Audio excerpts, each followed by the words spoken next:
and welcome to Crime Bytes, the show where we talk about some truly bizarre and disturbing crime cases. My name is Liz, and today is True Crime Tuesday. How is everyone doing this week? I kind of had a chance this past week to update my playlist and kind of attempt to clean them up a little tiny bit. Looking to do a little bit more of that, but I see that I have about 20 of 50 of our states covered. So while I was pondering what to cover next, I figured maybe I could find a bizarre case from each state that I haven't hit yet.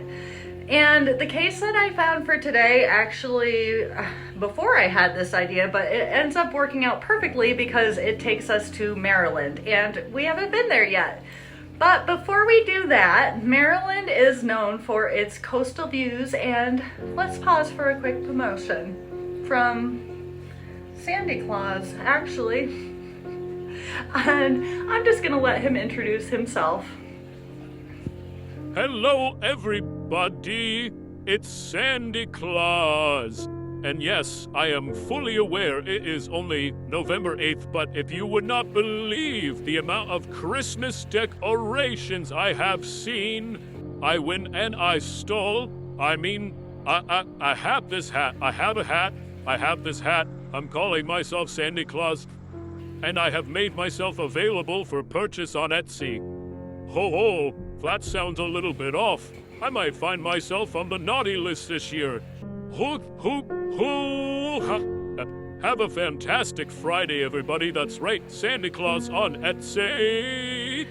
That's right. Sandy Claus himself may be purchased on my Etsy, along with some other unique and fun jewelry. I'll leave the link to that in my description, and if you use the coupon code CRIME20, you'll get 20% off site-wide between now and New Year's. All right, let's get back to today's story. So Maryland is located on the eastern seaboard of the United States. It's a smaller state that is defined by many waterways and coastlines of both the Chesapeake Bay and Atlantic Ocean. The U.S. national anthem was written in Maryland, and it is also the home of our country's first intercity railroad. They boast some of the best blue crab in the country. Sorry there, Sandy Claus, which they say is the best with Old Bay seasoning. Earmuffs! I know some people really love seafood, not my thing, but head to Maryland if you do. That's where we're headed today, and it's summer, and there is a barbecue happening at this lovely house on Hill Road in Hyattsville, Maryland. It was a beautiful day for a barbecue, but something about this one smelled funky. And the two women doing the grilling didn't seem to have proper control of the fire. In fact, the smoke was getting so out of control that the neighbors would have to call the fire department. By the time they checked in with the women, they had gotten the fire under control and everything was fine. That smell, though. Just a few days later, officers would arrive at the same residence to perform a welfare check, and what they would find would be straight out of a horror film. Before I tell you about that, though, we're going to meet some of the people who were living in this house. We'll start with 71-year-old Margret Criag, who owned the house. She had her daughter, Candace Craig, living with her and helping to care for her. Candace had 3 daughters, 2 of which had special needs, as well as a boyfriend who were also residing here. Now, Margret Criag had worked hard her whole life, and she was currently collecting a pension and also some Social Security. The idea seemed to be that she would help her daughter out with her living situation, and her daughter would help her out in her old age. Things didn't end up going quite like that, though, because Candace would start stealing from Margret. Margret would notice some fraudulent charges in both of her bank statements and her credit card statements, and I hope this is a battle I never have to fight with my son, but I can imagine as a mother seeing something like that, you are almost probably hoping someone else stole your identity. And then maybe looking at the purchases tells you the truth, or maybe this was a recurring problem. But Margret ultimately decided to confront Candace about the missing money in her accounts, and this occurred on May 23rd of 2023 because this would be the last day that anyone would see Margret. And on this day, Margaret's granddaughter, Shalia Hardy, would hear a scream coming from her grandmother's bedroom. Her mother would tell her not to go in there after she heard the scream without really explaining herself. So the next day she would just decide to go in there herself when she didn't see her grandmother around the house. She would discover her grandmother in a blue plastic bin with a trash bag over her head, and when she confronted her mother about it, her mother would tell her that if she went to jail, she would need to look after her two sisters. She then told Shalia that they would need to dispose of the body. They would need to dispose of the body. Seriously? Candace decided that acid, burning, or chopping it up would be the best way to accomplish this task. So she would need to formulate a plan, but they didn't really seem to be in a hurry. Needless to say, they just kind of left poor Margret to start decomposing in the bin. Then on May 31st, a whole week later, Candace would go to Home Depot where she would purchase grilling supplies, a bunch of gasoline, and an electric chainsaw. And yes, this is going exactly where you think it is, because the two women we mentioned a couple minutes ago were definitely not having a normal barbecue. Oh no. They were attempting to grill up Margaret's rib cage. And can you just imagine the smell? It was a whole week after she was murdered, just decomposing in summer in a plastic bin. How awful. Straight disrespectful. Can you even imagine? And it gets even worse. I'm sorry to tell you. Yes, it gets worse. Yes, that's possible. So they would put chicken and a whole bunch of seasoning on top of the grill to distract from what they were actually grilling. And they got away with that part, even though Shalia would claim that a few of their neighbors actually had to help them to control the fire.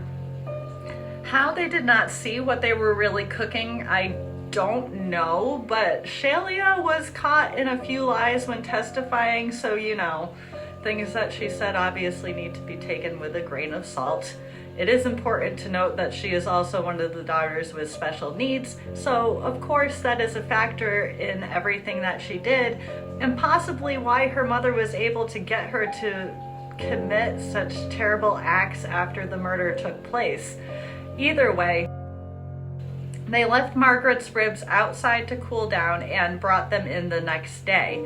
They weren't attempting to barbecue the body to consume it, more to get rid of the evidence. But they did such a terrible job that by June 2nd, when a neighbor decided to have the police do a welfare check on the house because no one in the neighborhood had seen Margret for 10 days now, when they got to the door, they knew right away when it opened that they were not going to find something good, and they were absolutely correct, because at that point it had been a full 10 days since Margret was murdered, and they had used an electric chainsaw to dismember her and then tried to barbecue her but were unsuccessful, and apparently just brought her ribcage in the next day and left it on the dining room table. So when officers were greeted at the door by Candace, the smell that greeted them was just unmistakable. Can you even imagine? They would end up in the basement where they would find trash bags full of various body parts and the electric chainsaw with matter on it still. That poor woman. The audacity of Candace not to only steal from her own mother, but to murder her instead of owning up to her despicable actions. Just horrible. Apparently she was having her daughter help her with the dismemberment process, and she was holding her mother's skull and showing her daughter which parts were hard and which were soft. Like a range science teacher. Can you even imagine? I'm sorry I'm gonna have to bleep myself now, but this one is just so bad. I can't imagine doing something like this to your own mother, but then involving your own child in it. She even tried to implicate her two daughters with special needs of the murder.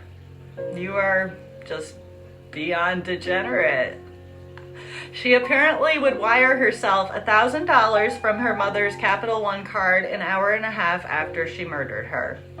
The plan was to then dispose of the body and keep collecting the Social Security payments.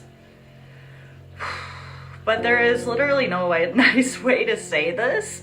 Your plans were terrible. I'm gonna stop myself from an ugly rant now. You all get the idea. So Shalia Hardy would plead guilty earlier this year to being an accessory to murder. Then on Friday, November 1st, Candace would be found guilty of first-degree murder, second-degree murder, tampering with evidence, and disposing of a body in an unauthorized place. All right, that's all I've got for this week. But for our positive note, let's see if we can bring back Detective Scooter. All right, I've got my bacon. Hey, buddy. Yeah. Come be on the show. We're gonna see if we got a new segment here. Come here, beep beep. Come on. Here I come. Come on, Papa.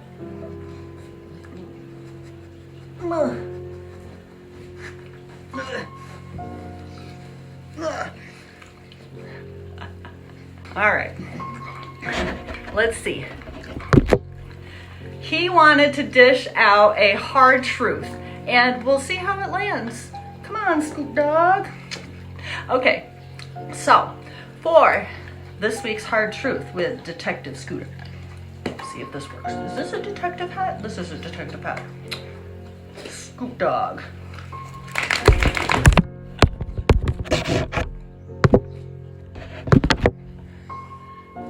Yeah, Detective Scooter. Detective Scoop Dog. He would like to say, for this week's hard truth, officer of the law would like to inform the public that just because you think that you are entitled to something does not mean that you are. All right. So Candace wasn't the only sentencing that took place on Friday, November 1st that we're going to look at today, because today's positive highlight is actually going to be an update. The audacity is running high today because, do you guys remember Sloppy Sarah? I'll leave a link at the end if you didn't see that video, but long story short, Sarah Boone here zipped her boyfriend up in a suitcase after a night of drinking, and ultimately this ended up killing him. On November 1st, Sarah was convicted of second-degree murder. Sarah clearly didn't want to take responsibility for the consequences of her actions and how they affected the people around her.